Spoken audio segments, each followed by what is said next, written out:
ready. Just relax and enjoy the ride. In crowd, 815, in crowd, 815, in crowd, 815, in crowd, 815, 815. Pretty sure, not 100%, but pretty sure you are more likely to become a professional athlete than you are to become a professional referee. I'm Greg. He's Tom. He's coming in here in a minute. We're the In Crowd 815 podcast for the 23rd day of May, the year 2026, the latest it's ever been in the history of mankind, and you made it.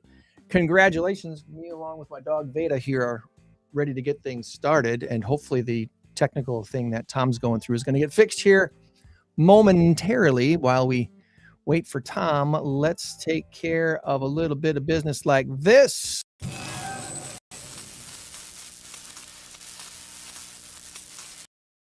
Our current race to 10 has Greg in the lead by a score of 8-6. And our big number of the week this week is 700. Is the answer superfood or soccer? Which one is it? Put your guess in the comments. Let us know what you think the big number of the week has to do with one of these two things, superfood or soccer. Let's see. There's soccer's, the big World Cup things coming to the U.S. next month. Maybe does it have something to do with that? Maybe. Superfood. Everyone's talking. So are you eating healthier? I mean, is the social media feed that you follow helping you pick better foods and make better choices when it comes to what you eat? Superfoods. They're everywhere. And Tom's on the stream now. Good morning, Tom, buddy. Good morning, buddy. How are you? Live in 2026 on the screen. You got a bright light in front of you, dude.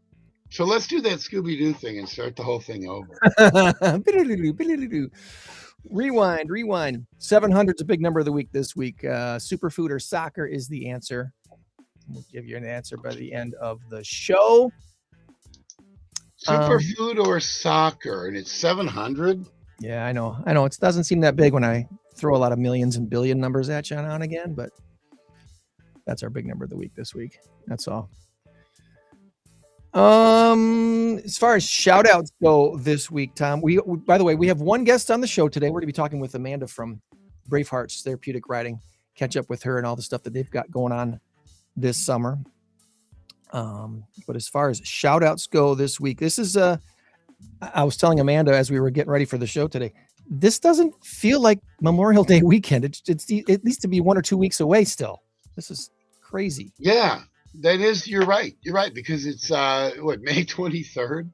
So this probably is the earliest we could ever do Memorial Day, because the 31st falls on a Sunday. So I guess that's how it works. I don't know. Anyway, as far as quick shout outs this week, want to give a shout out to CYT, the youth theater that put on Shrek last week at Hananiga Performing Arts Center. Wonderful performance with the kids out there. Good job to all of the CYT kids. I finally got to deliver on my Mother's Day gift to my mom this week, and I took her out to lunch. And she had a surprise for me. She took me to the Pfister Hotel in Milwaukee. Have you ever been to the Pfister? I have not.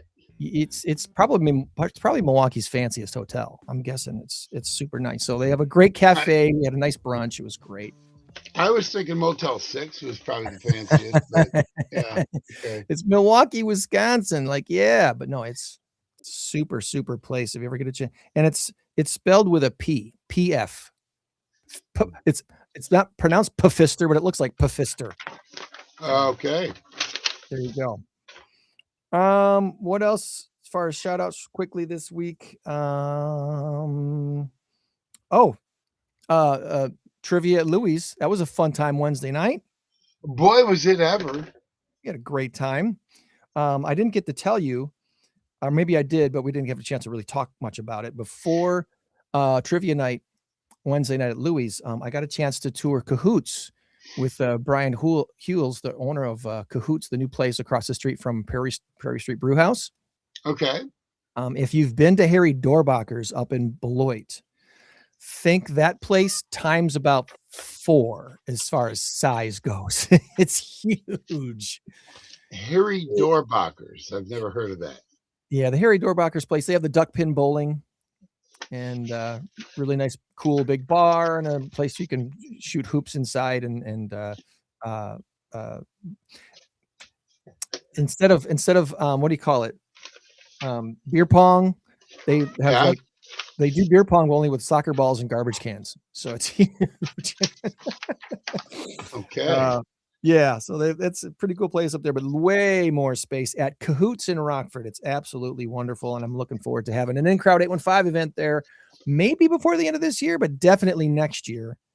For a couple different ideas that we've got going on there, so looking forward to that. And by the way, rehearsals going great for Wizard of Oz, and we open a week from this Wednesday at Starlight Theater. So be sure to get your tickets soon and come and join us for the Wizard of Oz. All right, let's get started. What do you say? Our first guest today is got a plea for some volunteers. Bravehearts Therapeutic Riding out in Poplar Grove, and they have a second location we need to ask about to Amanda. Amanda Bethards is coming on to the screen, and I believe you're probably live from Poplar Grove right now, right? I'm home. I'm home today. Okay. It's Memorial Day weekend. Today, the farms are closed today. Okay. So you live in a library? I live in a library. Don't ask me if I've read all the books, because I have not. Okay. I lived in a stuffed animal emporium, so it's we each have our own. That's right. That's right. So is there a shelf behind you that has your favorite books that you have read and you maybe grab once in a while just to kind of refresh yourself on? Not these ones specifically, but there's multiple ones around here. Lots of them, including horses. There we go. I have yet to really organize well my books, although in this house that we moved into this last year, we do have a library wall, if you will, in our game room, which looks pretty fancy. But yeah, it's got as many knickknacks, I think, as books. Anyway, well, for those who've never met Amanda Bethards before, tell us a little bit about yourself. Where did you grow up and go to school? Sure. So I grew up actually in out towards Joliet, Rockdale, a little tiny crater kind of surrounded by Joliet. But I grew up there, and then I joined the military. I actually signed paperwork at 17, committed to join the Navy, and then turned 18 and took a little bit of a summer break. But then I left for boot camp in September of 2003. Date myself there. And I did 5 years active duty in the Navy. But during that time frame, got married. Had a couple kids. I had I have 3 kids, but my girls were all active duty. And then I got out in 2008, moved to Ohio for a little bit, had another kid. So I got so 2 girls and a boy. And then moved to Illinois in 2012, right after my son was born, and got introduced to Bravehearts in 2017. And it's amazing how it's absolutely shifted and changed my whole life as far as, what I do and the trajectory that I was on. And I was in the medical field almost 17 years. And then Bravehearts, reached out and said, "Hey, would you ever want a job?" Like, Bravehearts is my happy place. And so I've been a full-time employee with Bravehearts now, 21. With what you do with horses there and quote unquote therapeutic riding, I suppose there's some medical crossover that kind of, crosses over from what you did previously, right? Yeah, it's actually kind of cool how it all relates. I was hired in, and I'm still in role currently as the volunteer coordinator. So that's kind of my bread and butter. But Bravehearts also put me through to become a certified therapeutic riding instructor. And so that definitely used some of my medical, because again, you're looking at diagnoses, right? So we serve individuals with a slew of different diagnoses. And so you have to really understand a lot of it back to the horse, and how we instruct, and the equip horses we choose. But to even add a layer to that, now, gosh, it's been a year almost. We started studying, myself and a couple other instructors at the farm, and we were able to pass our advanced therapeutic riding instructor certification, which was even more. So then we got to learn more of the medical aspect of the horses. So for me, that was super exciting. I really enjoyed that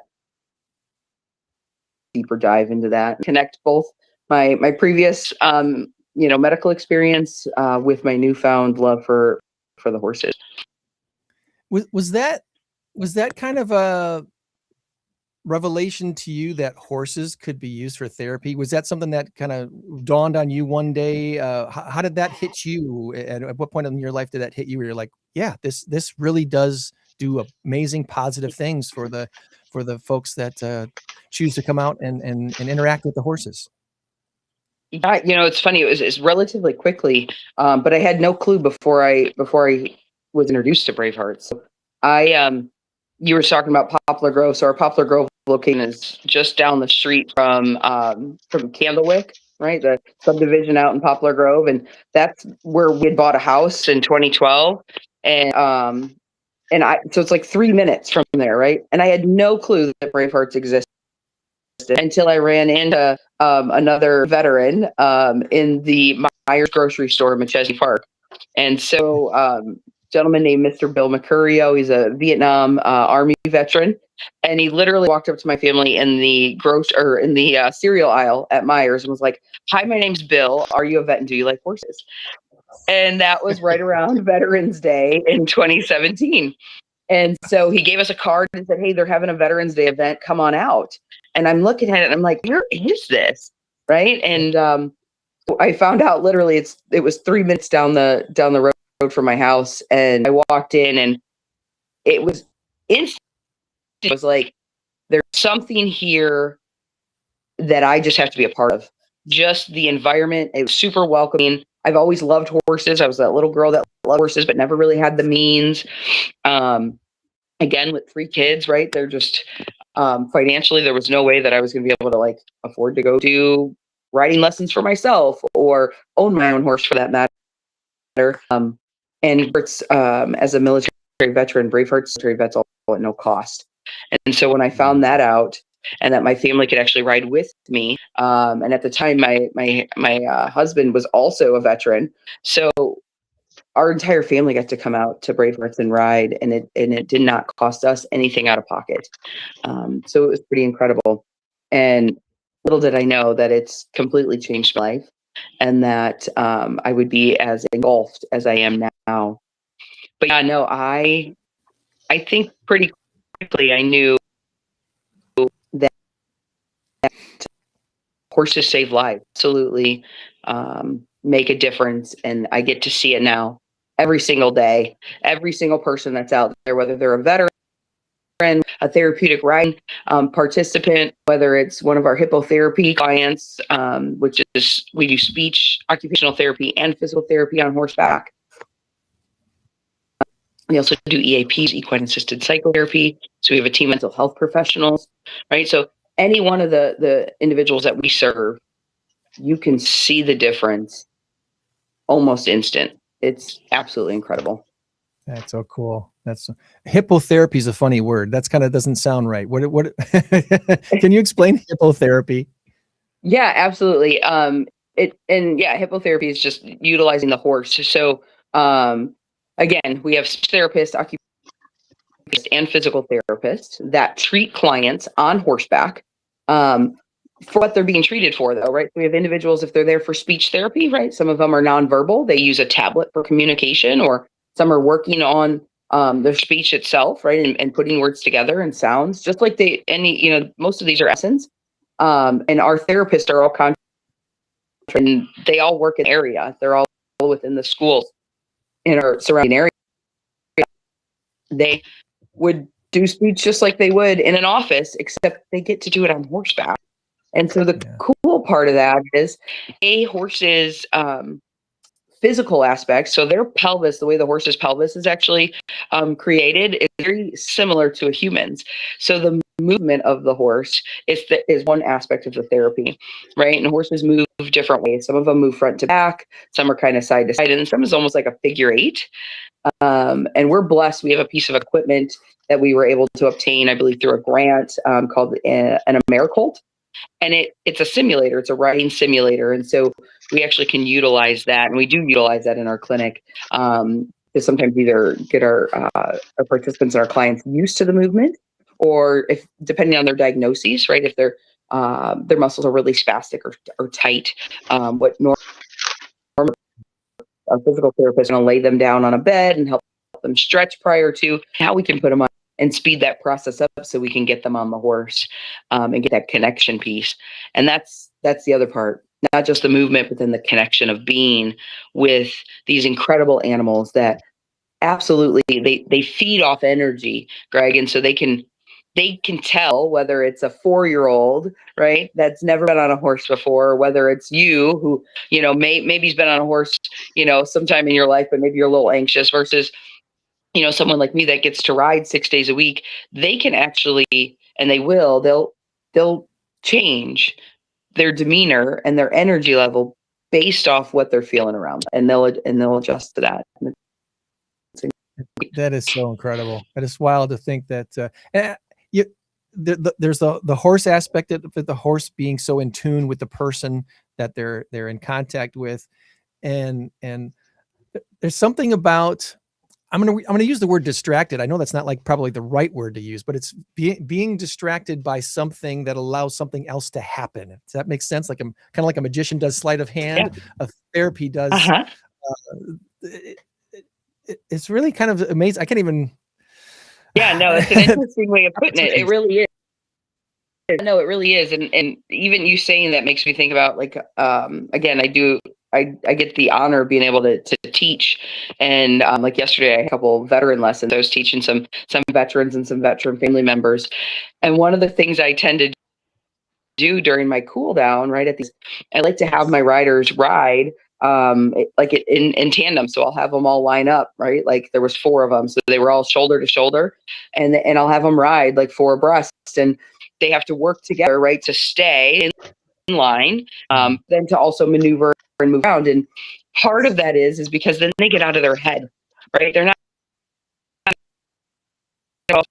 skills. I'm telling you, when they're aid, use your reins, do this. They just focus on the task at hand, which is staying shoulder to shoulder. And so they already take the skills they have and they utilize them. Similar in that aspect, right? And I love that because the horses, you can watch everybody they all relax and they all come down because all that tension and pressure goes away, and now they're doing it together and they're focusing on a different task. So no, you're absolutely tracking. Just part of it's just being together too, right? Some of these individuals just need the social interaction. So having other individuals in the lesson with them, right, that maybe have a similar dosage and at a similar riding level, they can start to have some of those conversations or communicate differently. So no, it's incredible. Bravehearts, I don't even know.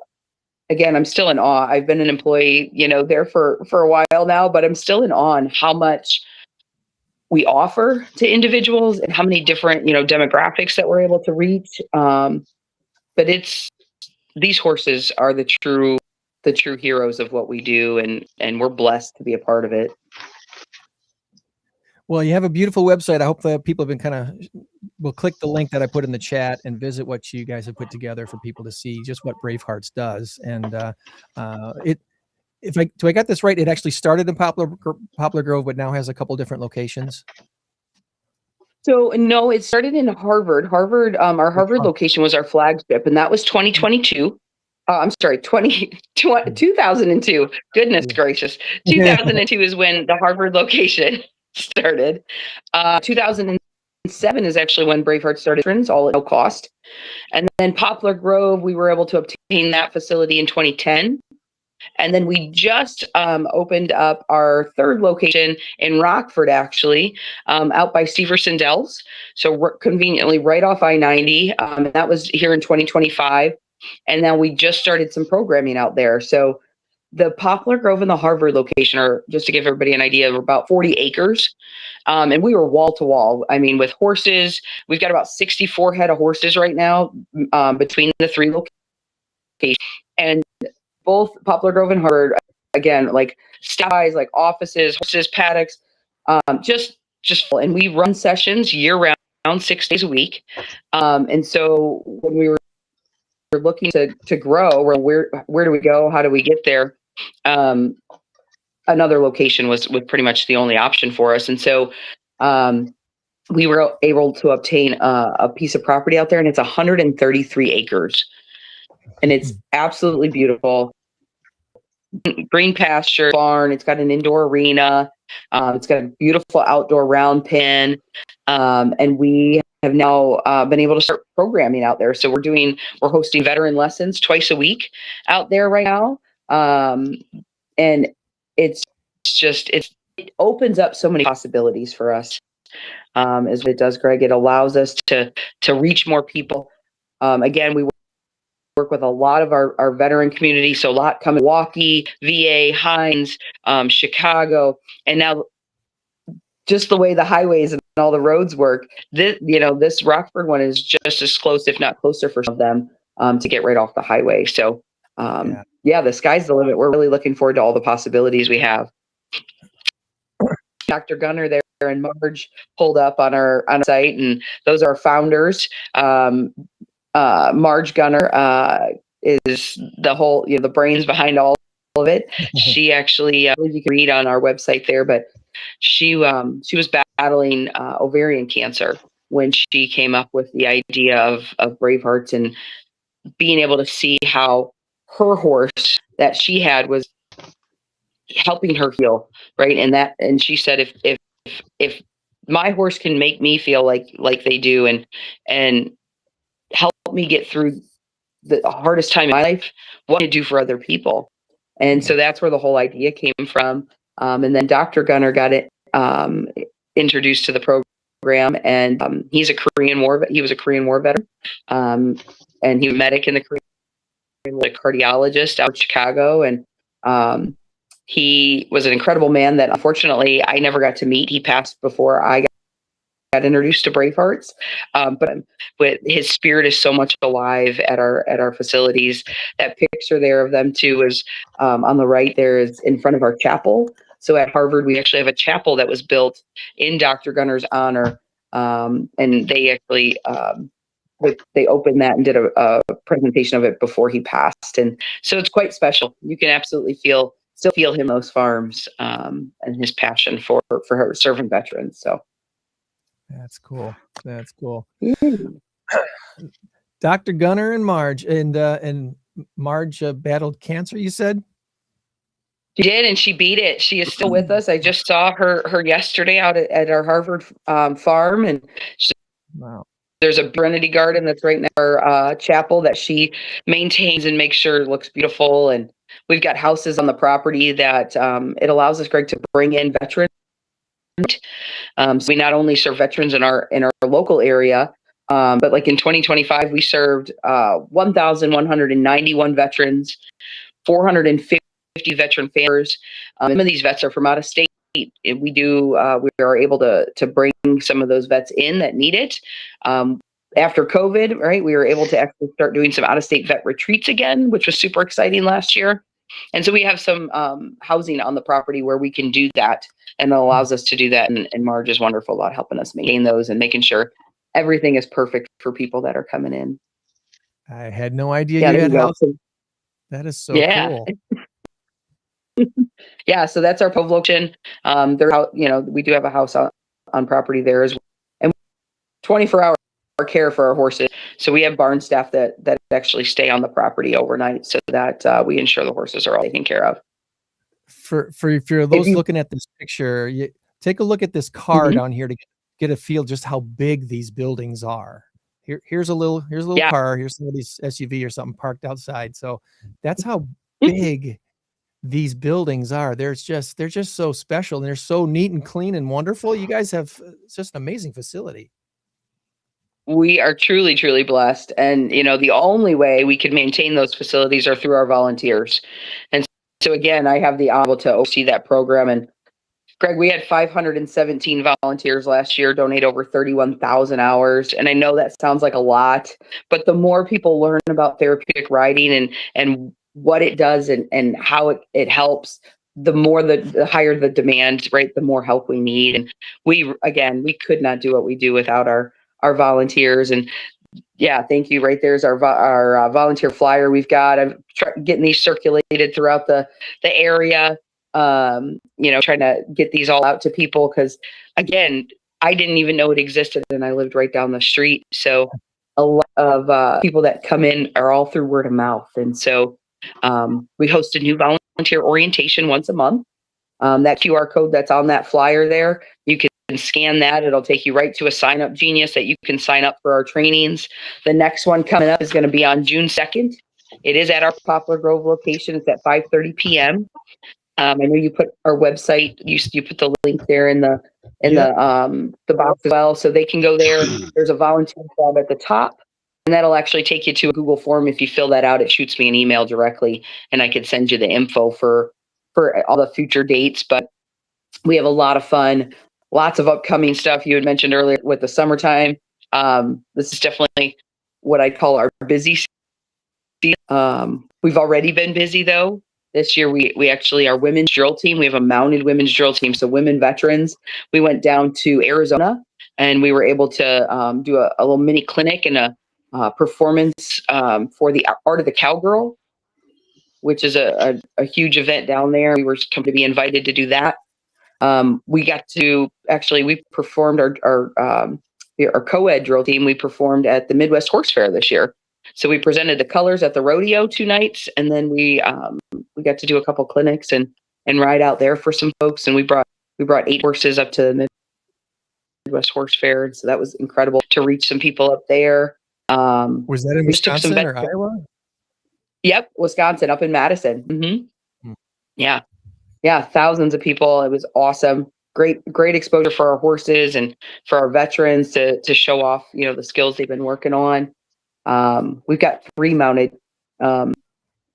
really. So we have a mounted color guard, and then we have a co-ed drill team, and then we have an all women's drill team. And they're all consisted of veterans that come in, and I'm blessed to be able to ride with those guys. But then I also get to coach the women's drill team and help with that. So it's pretty incredible to see the transformation of people and just the confidence that they get themselves through these horses.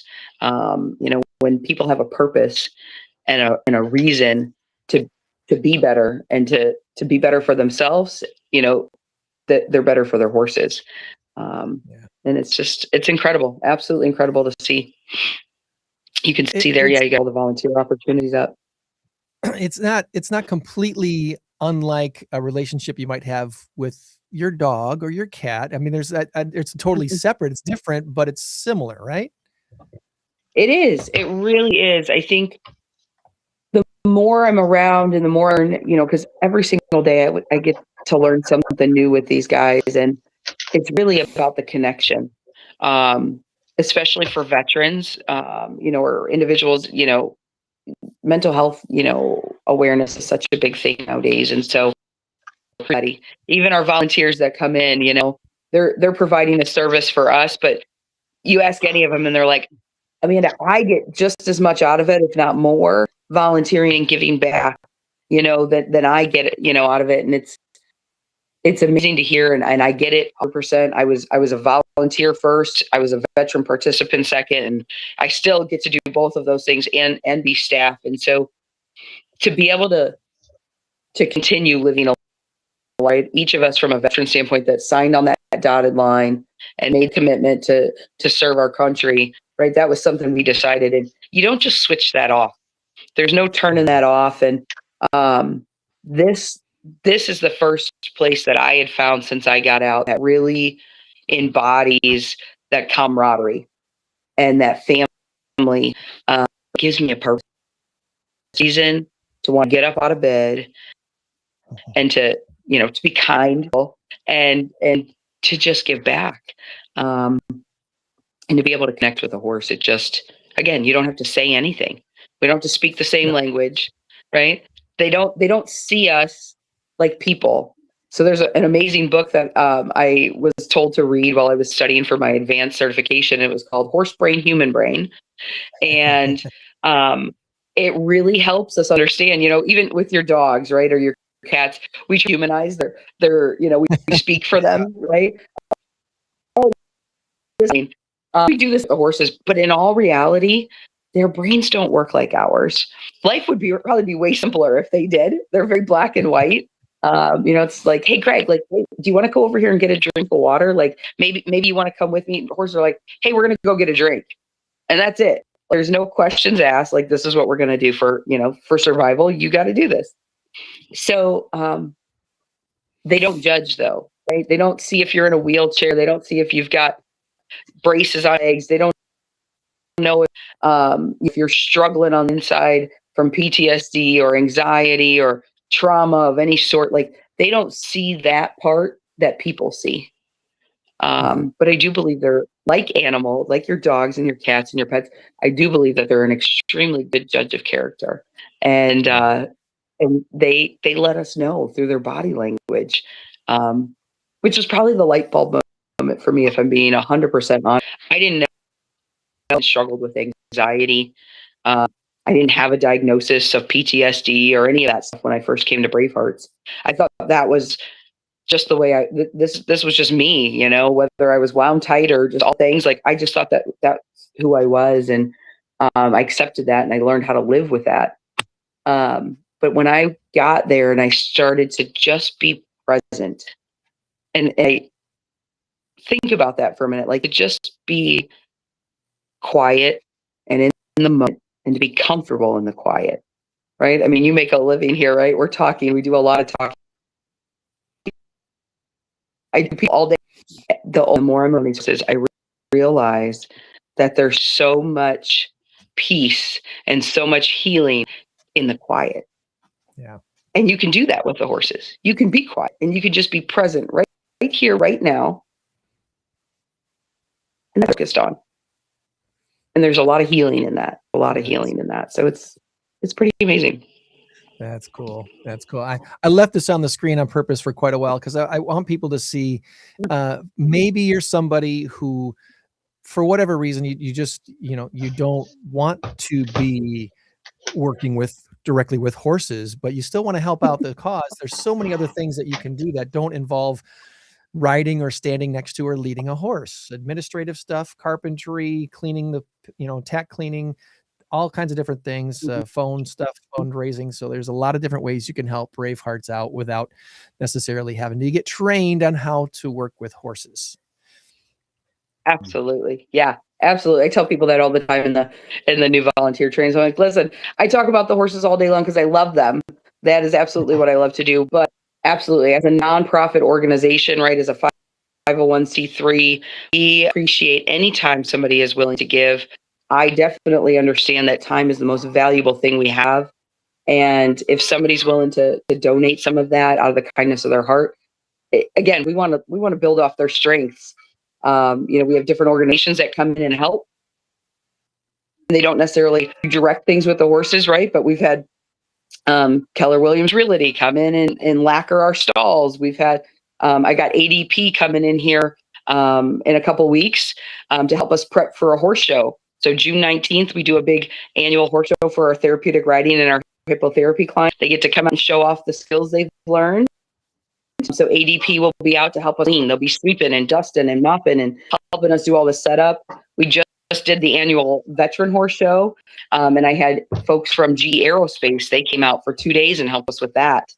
All kinds of groups that come out, like Power Home Kitchen. I can't even name them all. There's a state collection agency that comes every year and helps us prep for Trail to Zero.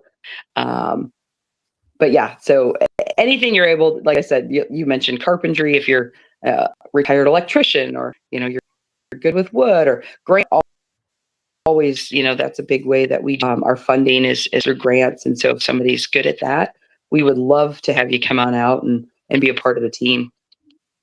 Oh.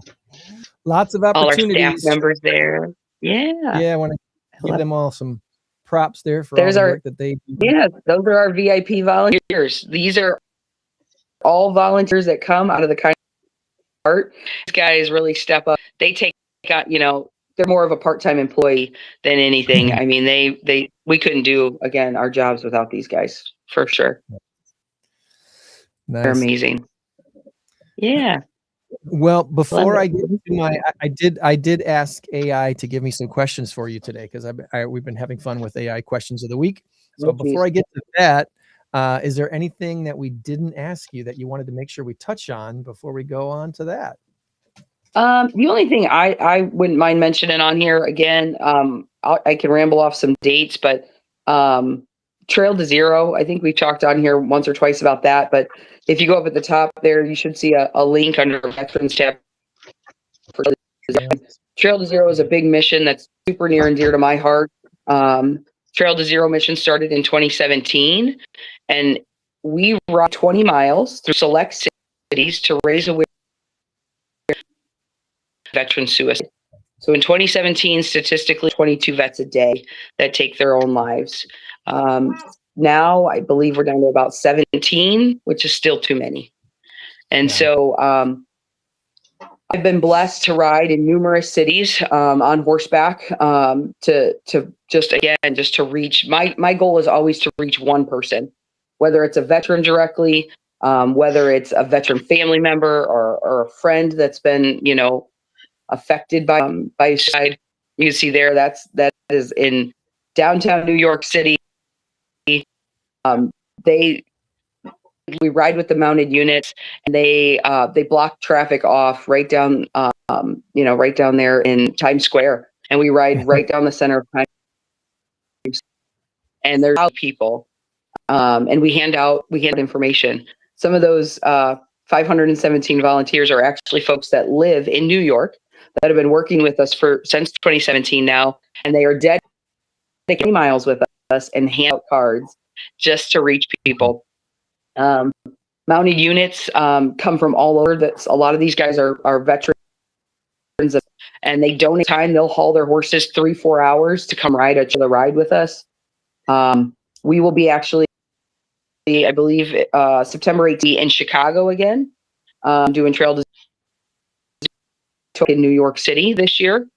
We have to be invited in from the city. So anybody listening, I don't know how far it goes here, but if anybody's got somewhere they take us free to read. I was blessed a couple years ago. We actually took a group over to France. We rode 20 kilometers on Utah Beach and through the city of Utah Deauville to raise awareness overseas, and we got to welcome in an honor flight. It was absolutely an incredible opportunity. Went and did 20 mile country for Wyoming. Now a couple years ago, New York, DC, Chicago, Lexington, Kentucky, Fort Wayne, Indiana.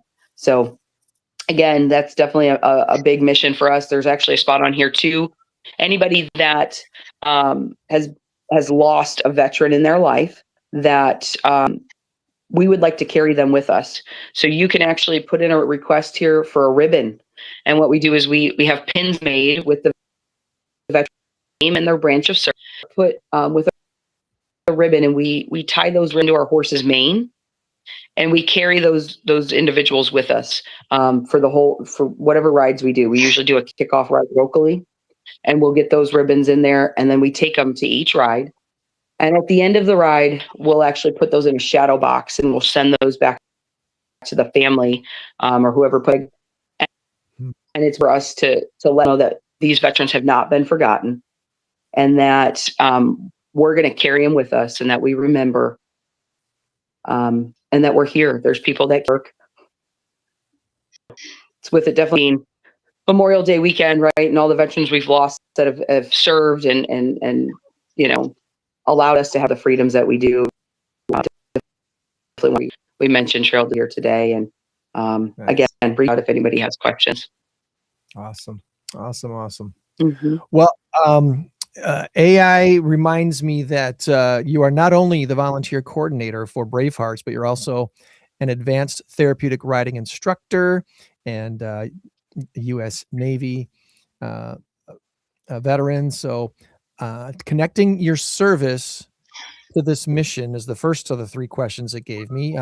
Your unique perspective, because you're a U.S. Navy veteran and an advanced therapeutic riding instructor, when you're working with local volunteers, how does your military background help you coach them to connect with the veterans who come to Bravehearts that are, looking for a place to heal and connect with these horses?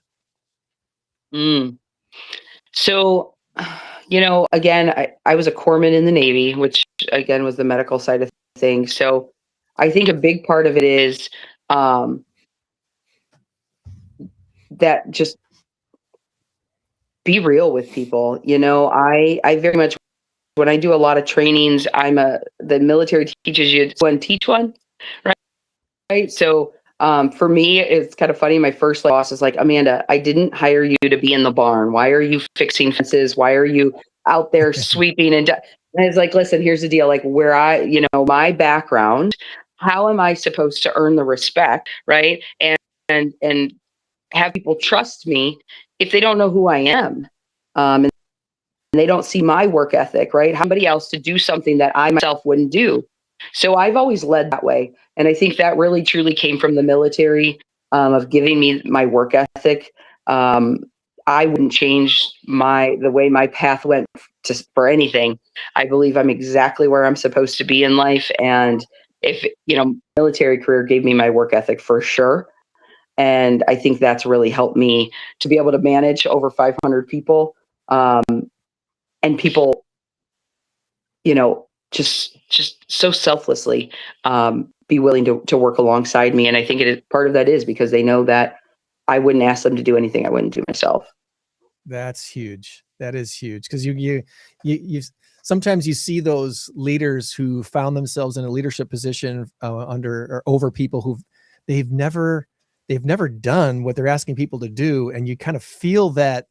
I don't know if tension's the right word, but there's that feeling of, yeah, you don't know what you're talking about.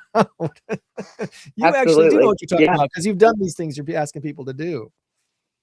Mm-hmm. Yes, sir. Absolutely. That makes a big difference. So that's great.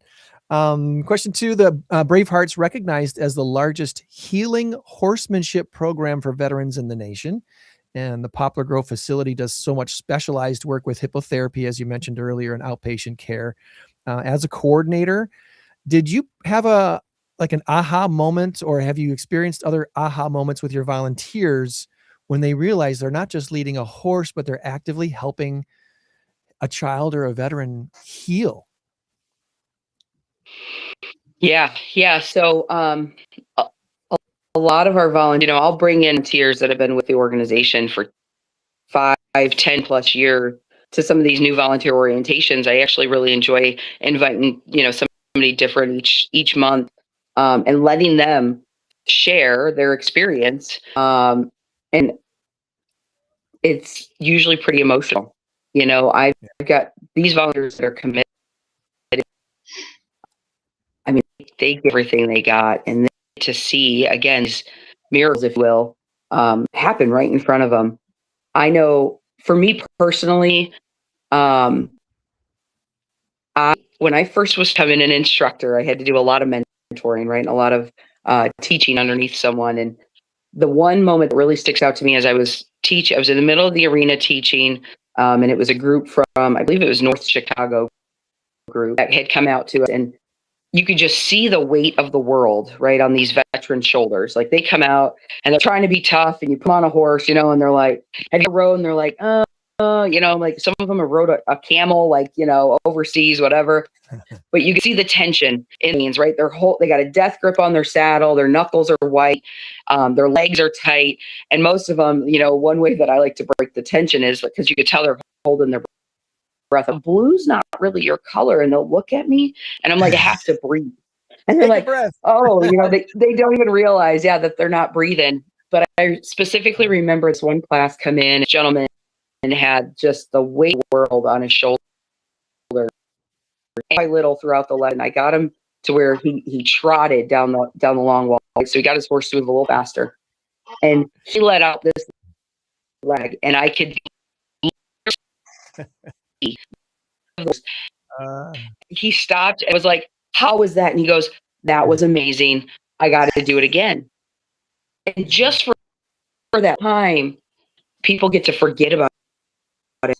You know, whatever you got going on at home, the bills, the groceries, the kids, whether it's, addiction or whatever it is, they get it for just a little bit, just be right there then. And that is what our volunteers get to see. And yeah, most of them get pretty emotional whenever you ask them for those deep moments. So it's incredible. And it's so important, because if you can do it for 15 seconds, then you can do it for 2 minutes. And if you can do it for 2 minutes, you might be able to do it for 20 minutes.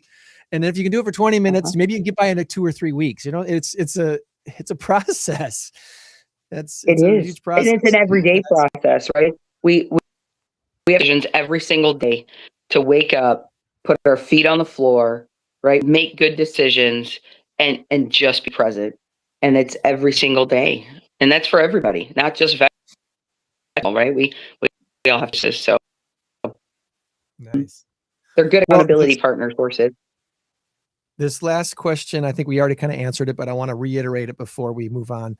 For anyone who's listening throughout the region who wants to step up and be a part and volunteer, what does it actually take to become a part of the inner circle there at Bravehearts? Do they need to have horse experience? Are you only looking for people with, dedication to, show up for the community? What is the real thing? Where does the real need that someone has to be able to meet to be able to plug in and volunteer at Bravehearts? You just have to want to give back. That's it. Just have a kind heart. There's no requirement of horse experience whatsoever. We teach all of it. We've got an extremely progressive volunteer program, and it depends on what you want. My job as a volunteer coordinator is to make sure that I find you a position or a role that's going to be fulfilling to you. we want people to enjoy what they're doing when they come out there. But everybody comes in for a different reason. Whether they're wanting to, maybe you just want to get some steps in, right? You need something to get you out and get you active. Yeah. There's more than enough opportunities for that. You want to build a community. You want some connection with people, right? You want that. I hear a lot of people, they'll retire, right? And they lose that community. They lose a purpose. You want to learn some new skills. You want to work with individuals with special needs. Again, there's no prior experience that's required. We will teach you. Joke about it, but I tend to say closed mouths don't get fed. If you come in hungry and you're willing to, and you're motivated, I will absolutely help you get to where you want to get. So all you got to do is show up. Like I said, June 2nd is our next volunteer orientation, but they can feel free to get on that website, shoot me an email, fill out that form. Veterans, there's a form for them too. They can fill out a form, and Andrew, our veteran service coordinator, will get an email. We'd be happy to reach out to people. Even if you're just curious, reach out. I'd love to set up a time for you to come on out and check the place out. July 11th, we actually do, it's called Cowboy Breakfast. It's kind of like an open house to bring in new veterans. That'll be at our Harvard location. Get to come on out, put your hands on some horses, check the place out.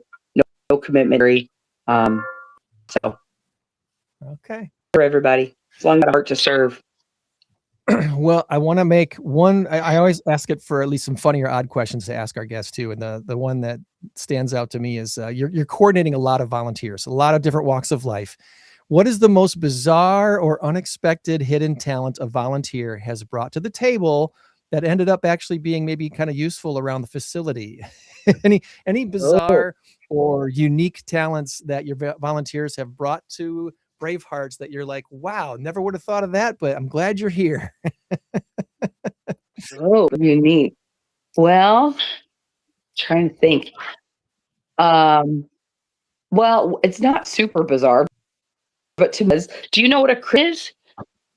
I didn't know what a cricket was, right? So it's this machine that makes like vinyl letters and stickers. Oh, okay. Yes. I had to Yeah, right. Okay, I have no clue what that was, but guess what? I need volunteers that know how to use those. So thankfully, I've got a couple that do, and they're very good at it. But they help us like put labels on our water buckets. They help decorations for special events. They help us with our boards. It was something we used to just go buy like the cutout letters from the store, right? And now we've got people that show ones. So to me was like I thought it was a trick question. I'm like, everybody knows what a cricket is. They chirp and they annoy you at night. No, it's like CRICUT or something, right? Yeah, something like that. I had no clue how to use it. Yeah, no, I couldn't. You could put it in front of me and give me $1,000. I couldn't get it running. Back the money. Hey, I have a quick question. Sir. You may have answered this, but where do most of your horses come from? Do you rescue them, or are they do you raise them from colts and fillies, or what? That's a great question, actually. Funny you should ask. So, most, there's a good mixture. Some of them are purchased, and our president and CEO, Miss Megan Hill McQueen, look her up here on our website too. Incredible horsewoman. She was in the Hall of Fame. She's been doing horses her entire life. She's the heart and soul behind what we do here and the motivation. But she puts her hands on probably over 1,000 horses a month, looking for what we call the unicorns. Right? These are not just your run-of-the-mill horses. These horses are all super special in what they do, and so some of them are purchased. Some of them are donated. And again, they've got to have a special skill set. We don't do necessarily like, people will want to give us horses that, are maybe can't do are retired from a job, but, these are very much athletes. So our horses, these are the same horses that are carrying our 20 miles on horseback, which is 8 or 9 hours at the walk. So they very much still have to be active and in good health and at the top of their game. There is a link on our website to donate a horse. So if you're looking to donate and fill that out, again, our president and CEO would take a look at that and evaluate. You can see right there, though, it says Operation Mustang. So we do have Mustangs in our herd. These were donated or were adopted from the Bureau of Land Management. Some of them came from Utah, I believe, and some of them came from Wyoming. But all of these Mustangs have been rescued and adopted by us. And our veterans through Operation Mustang have helped us gentle them. So they came in completely wild and untouched. And then our veterans, little by little, helped us get them to where they are. And these guys are in our program. Some of these guys actually carry individuals in Special Olympics. So they're carrying individuals with intellectual disabilities. And then see the transformation. You mentioned fillies and colts. So we actually just had our filly born. We had a brand new filly that was just born on the property. Daisy is mom's name, and I don't think we've quite named her yet. But she came a little early, and we had to give her a little extra TLC, but she is thriving currently, and mom and baby both doing great. So who knows what the future as far as that goes, but we do have one new little filly on board. There's Mama Daisy on the screen right there. Beautiful girl, and my goodness. Yeah. We're blessed. We've got new life at the farm. So new cows. We're working on cattle too. We've got a couple cows at the ranch. Okay. Can't ranch without cows, right? Well, hey, as long as they get along with the horses, right? Horses got to come first in this operation right here. They do. We do. 133 acres though. We've got plenty of space out there to keep them separated. You got space. So maybe a naming competition for Daisy's new pony there. You never know. Yeah, you never know. We'll see. Follow us on social media for sure. They'll definitely put it out there if that's the case. Awesome. Well, I think we've covered a lot of bases. And, we have. I'm glad you had time to spend with us today. Tom's probably got. Do you have trivia for us today, Tom? Absolutely. For the show. Oh, geez, the trivia. No, it was a rough morning. The scariest part. Yeah, I got trivia. All right, so let's do this right here, right?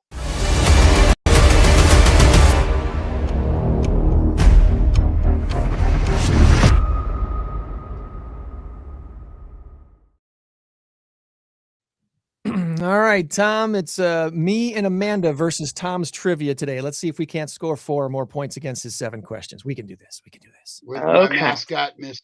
Snoopy. He's my helper. All right, are we ready? All right. Go. Amanda, you played this trivia before, so you know how it goes, don't you? I've never said I'm a walking encyclopedia, but we're going to. Now, these questions should be pretty mainstream. They shouldn't be too difficult. So, as Greg always says, if we get 4, I'm happy. That's, a little better than, it's almost 60%. It's not good enough. 4 out of 7. Better than half. Better than half. That's what I'm going for. Better than half. A little better than half, yeah. It's about 65% or whatever. We want better. All right, here we go. Who was the first woman ever inducted into the Rock and Roll Hall of Fame? Was it Aretha Franklin or Tina Turner? Ooh. Once again, first woman ever inducted into the Rock and Roll Hall of Fame. Aretha Franklin or Tina Turner? Wow.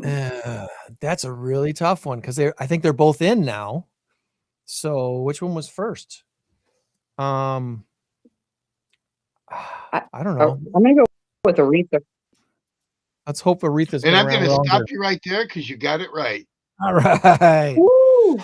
Yeah, that was she was first woman ever inducted into the Hall of Fame. Rock of Fame. It was like 1986 when it first opened, along with they had the first class of like the Beatles and not the Beatles. The Beatles. Well, anyway, Chuck Berry and some of those old singers from the 50s. But anyway, all right. Yeah, RESPECT. All right, here we go. Question number 2. In 1980, CBS Television pulled a commercial starring Brooke Shields for being too risque. It was a jeans company. What was the name of the company? Was it Wrangler? I know this one. No. Or Calvin Klein? Yeah. Calvin Klein. Calvin Klein. Yep. If it wasn't Calvin Klein, it was Jordache, because Jordache had some risky commercials back in the 80s too that I think. Oh my gosh, Jordache. I forgot about that. Oh yeah. I should have chose Jordache and Calvin Klein, right? We always used to tease the girls. Right or wrong, I know we used to tease the girls in our high school back in the day was like, did you pull those jeans on or did you paint them on? Because I don't know how you put those jeans on there. They were so tight. You have to jump. You have to lay on the bed. It's a whole thing. It's a whole thing. Yeah. Whole thing. Yeah. Glad I'm a boy. All right. All right. JFK won the presidential election in 1960. Who did he face in the Republican on the Republican side? He was a Democrat. Who did he face in the Republican in the 1960 election? In fact, their debates were widely telecast and talked about. Yeah. Wasn't that Nixon? Might have been.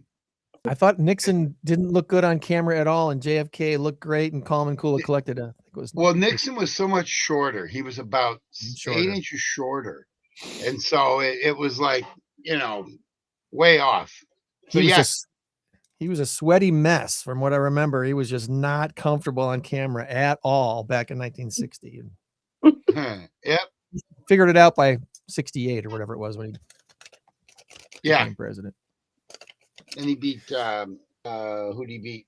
George Wallace, I think, or something. I don't know. George McGovern. 3 out of 3, Amanda. 3 out of 3. Woohoo! All right. Number 4. What is the capital of Mississippi? MISSISSIPPI. Yeah, M is the capital. M is the capital. Now, what is the capital of Mississippi? When I don't know a capital of a state, I always guess Springfield. So if you don't have a guess, I would guess Springfield. No, it's not Springfield. Jackson? Oh my God, yes. Woo! Woo! Is it Jackson? Yes. Jackson. Nice. When I say, oh my God, it wasn't so shocked. I was just, he pulled that one out. I'm ecstatic. That was Way to awesome. go. That was awesome. It is Jackson, Mississippi. We're quit now. All We're right. done. Mic drop. I'm done. 4. All right. Question What you number got? 5. In the Jack Nicholson movie, A Few Good Men, where he says, "You can't handle the truth." Who played lawyer Nathan R. Jessup? This one should be an easy one. Nathan Jessup. Well, that was Tom Cruise. Yes, it was. That was Tom It's Tom Cruise. Cruise. Yep. If you'd have just said Jessup, I would have not known if it was Tom Cruise or Demi Moore, because Demi Moore was also on that panel of lawyers, right? That was cross. Yeah. So but you said Nathan. Okay, the guy I know. All right, here 5 you go. You're 5-0. Nice. Nice. In 2015, who replaced Jon Stewart as the host of The Daily Show? Oh. It's been 11 years. That's amazing. I can see his face, but I don't know his name. Daily Show. And I think Jon Stewart may be back now. He is back. Clips. Okay. He is back.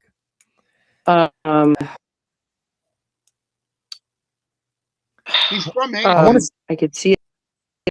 Yeah, I think his first name starts with an A, but I'm not sure, like Anthony or Andre or something like that. I'm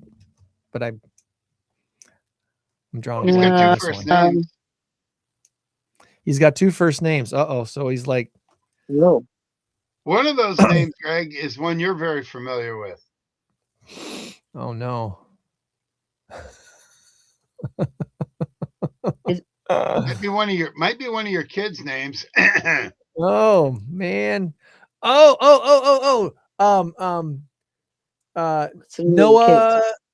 It's Noah. Noah. Anthony? Trevor Noah. No, Trevor or Trevor Noah. Noah, yeah. Trevor Noah. Noah. I'm going to give you a half a point because I had to give you 11. We'll take I like that. 5.5 points. Trevor Noah. That was good, though. Right. That was good.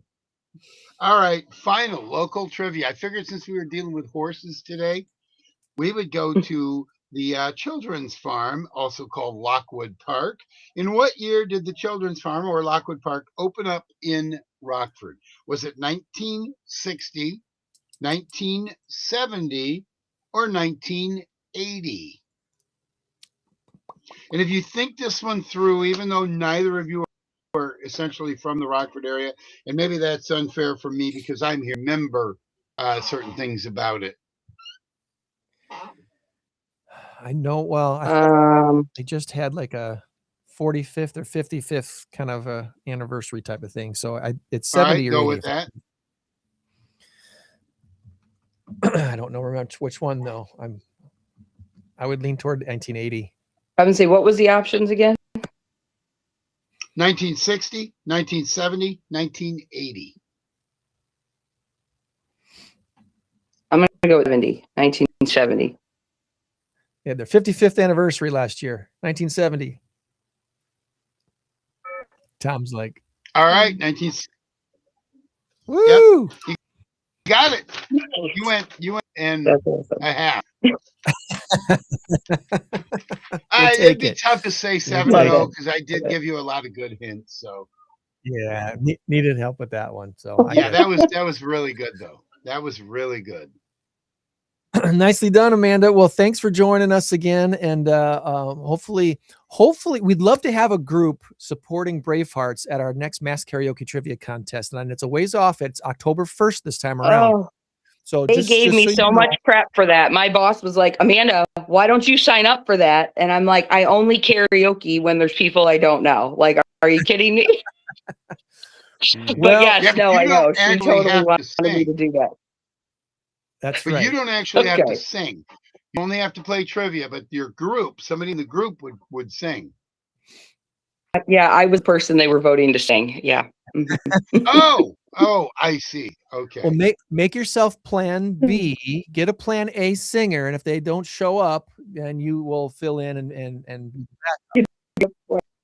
be the backup. 'Cause Information for sure, and we'll look at it. Now, October 1st, I'm not sure if I'll be in, but it's like October 3rd, we'll be riding 20 miles through New York. So if I'm on that trip, then I might not be able to make it. But yeah, no, definitely send it to us. But thank you again so much for having me. I really appreciate you guys and the time and the opportunity to share with people a little bit more about Bravehearts. And definitely look forward to some new people and having them out. And yeah, just appreciate the opportunity, you guys. it's a world-class facility. It's easy to support you guys because of amazing work that you're doing. So kudos to all that you've done and what you're going to do, and we'll keep in touch. All right. Thanks, Amanda. Have a great rest of your Have a good weekend. day. And thanks again for your service.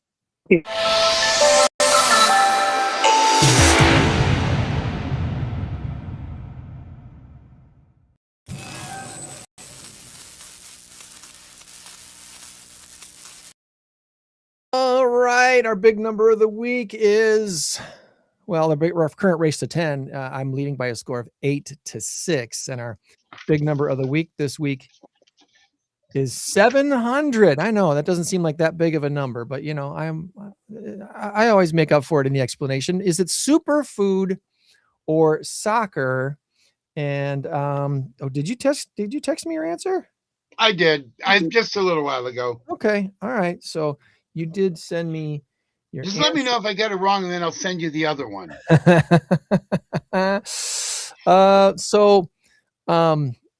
When you think of superfood, do you think of those things that you see on the screen there, or do you think of something else, Tom? I think of Snickers bars, pizza, nachos, ice cream. All the Stuff like that. super tasty food. Oh, it's not super tasty food. It's just superfood. Okay, It's I'm just sorry, my bad. superfood. Blueberries and raspberries and kale and spinach and broccoli and stuff like. Okay, all of the things you mentioned, I actually eat. I like veggies. I love blueberries. I love raspberries, peaches, oranges, bananas, watermelon. And there isn't a vegetable I don't like except I will not eat green beans, and mushrooms aren't even in the food group. It's not a food. It's not a food. Fungus. It's a fungus. So I don't eat mushrooms. According to the New York Times, a lot of people are paying monthly to learn to eat like Jesus. The Bible might not seem like an obvious place to search for your next weeknight recipe, but that's exactly what influencers like Kayla Bundy are doing. They're offering coaching sessions and guides to Christian superfoods. They're doing a service called Biblical Eating. It's the latest viral wellness trend. It comes amid a growing interest in healthy eating and spirituality among young Americans. And some people are paying as much as $700 per month to learn to eat. Yes. Like Jesus. Yes. Tom is getting the point. That's right. As far as the soccer number goes, Boston is trying to break the Guinness Book of World Records for the world's largest soccer ball. Boston, by the way, is one of the cities that will be hosting the FIFA World Cup next month. So the current record holder for the world's largest soccer ball is out in the Middle East. Can you guess what city has that? I'll say Dubai. Close enough. Doha, Qatar. Okay. You're not too far off. Doha, Qatar has it. The current record holder is 38 feet, 11.8 inches in circumference. So that's high, wide, a whole thing. They set the record back in 2013. If the Boston crew is successful, soccer fans that are flying into Boston's Logan International Airport should be able to see the ball from their planes as they fly in and land in Boston. Wow. That's a big soccer ball. I don't think you're kicking that thing anywhere. No, won't fit in the goalie thing. That's for sure. I'm kind of curious what they make it out of. Is it made out of like legitimate materials that a soccer ball is made out of to appease the World Guinness World Records people, or some other fabric, or I didn't see that part on the article, but I'm guessing they're shooting for like 40 feet because the record holder is 38 feet, 11.8 inches. So that would be funny if it weighed 700 pounds. That made out of the right material. That might be right. Yeah. And then if you fill it with air helium, in there, put some helium in there, and it'll be just fine. All right. Well, hey, that's a wrap on everything I had planned this week. Next week we're going to be meeting Make-A-Wish Foundation. We've had the Nick's Wish on the show before, but next week we're going to actually talk to someone from the big Make-A-Wish Foundation, including one of their Wish parents is going to be joining us. And Jenny Reddington, who's a local wish maker who works at Stillman Bank, she's going to be joining us as well to talk about Make-A-Wish and what they do and how we can help them with their cause. So Make-A-Wish and Stillman Bank on the show next week. And I've said this the last couple of weeks. I'm going to reiterate it again. If you want to try to help us out here at InCrowd 815, we would really, really appreciate your help by going over to our website, InCrowd815.com, checking out our event tab and our business networking information that's on there. And if you go down the page a little ways, there is a button for merch. And if you have not bought 815 gear lately, you ready to freshen up your 815 gear in your closet? How about going to the 815, InCrowd815.com, clicking on the merch tab and checking out our shirts and hoodies and polos and quarter zips and hats. And that purchasing one of these things would really help us out here at the podcast to keep our expenses in line. I'm not an accountant, so I could really use your help. You know what I'm saying? Yeah. So check out the gear, see if there's something that appeals to you. And if there's something that would appeal to you that's not currently on this site, please let us know. All right. Please let us know. We've got a great partnership with our friends at Fresh Prints of Lowe's Park that loves the print shop with a heart. And we're going to be at their place this coming Thursday for our next InCrowd 815 networking group event. Fresh Prints of Lowe's Park is going to be the place to be Thursday from 5:30 to 7:30. Sassy Mac Boys is going to be providing the food. And Matt Atkinson, home inspector, is going to be there as well, supporting the efforts. And Safe Families for Children, a local not-for-profit, will be also telling us about what they do here in the 815. So check out more information. I'll put the link to the event in the chat so you can just click on it and go boom, boom, right to it. All right. All right. Anything you want to add, Tom, my friend, before we... Well, let me just apologize for being a little late. I know you're not supposed to talk about off-air stuff on air, but I woke up at 6 o'clock, 6:15, whatever my normal time was. And I laid there for a little bit and fell back asleep. So next time, just call me earlier. If you don't see me by 7:40, call me. Yeah, usually Tom is logged in before I get into the studio because I usually get in about 7:30. Between 7:30 and 7:35 is when I actually usually fire up the programs, and I see usually Tom is there. Sometimes our over anxious or over ambitious guests are also logged on already. Sometimes, Yeah. I'm normally logged in at 6:45 to 7 o'clock just to make sure everything's going, and I make sure I put the finishing touches on my. I was already pretty much done with my trivia anyway. I just had to make some final adjustments, put them in order and everything. So that was no problem whatsoever. And in reality, I only missed the first 2 minutes. So that's right. You just missed it. Very, very. I'm mad at myself. I will tell you, but go ahead. Well, I did want to give one shout out because we did originally have scheduled 2 guests today. We were going to talk with Abby from Phantom Regiment, wanted to catch up with Phantom Regiment and see what their summer plans look like. And Abby's a newer hire there. She worked for Ramp here in Rockford. And Okay. and now she's with the Phantom Regiment. And she was scheduled to be on with us, had a conflict come up, understandable. So family comes first, always. Family comes first. So Yep. she's hopefully we'll get her back on some point during the summer. But if you have never seen the Phantom Regiment perform, you need to go check out this year's show. It's going to be spectacular, and they're going to be at Guilford High School. That's where they're performing now. They used to be at Byron for years and years and years. They were at Byron. This year, though, they are back at Guilford High School, and the show of shows in Rockford is July 3rd. That's their premier event here in Rockford, is July 3rd. I believe that's a Friday night.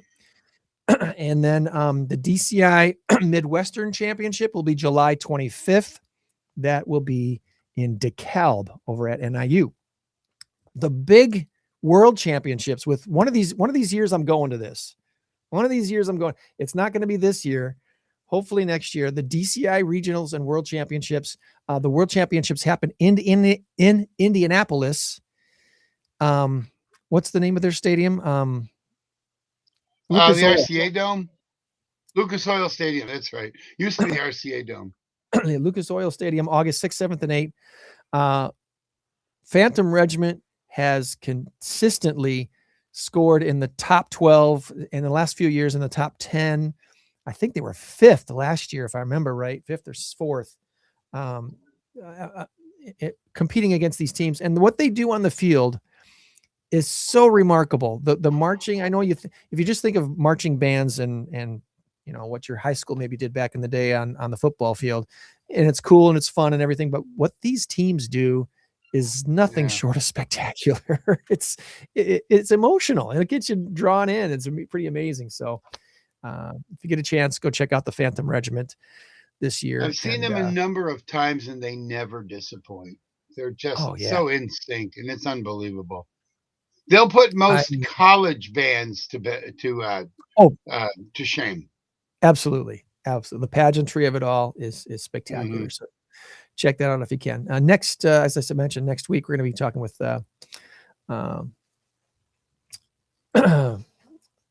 where'd you go? Make-A-Wish Foundation and with Stillman Bank. So I remind you, as always, you change the world when you help one person. So be a blessing to someone every day this week, and we'll try to do the same and meet you back here next week for another In Crowd 815 podcast. Tom, buddy, have a great rest of your weekend. We'll talk to you off the air.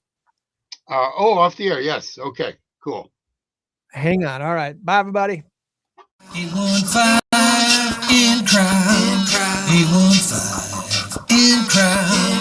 815 in crowd. 815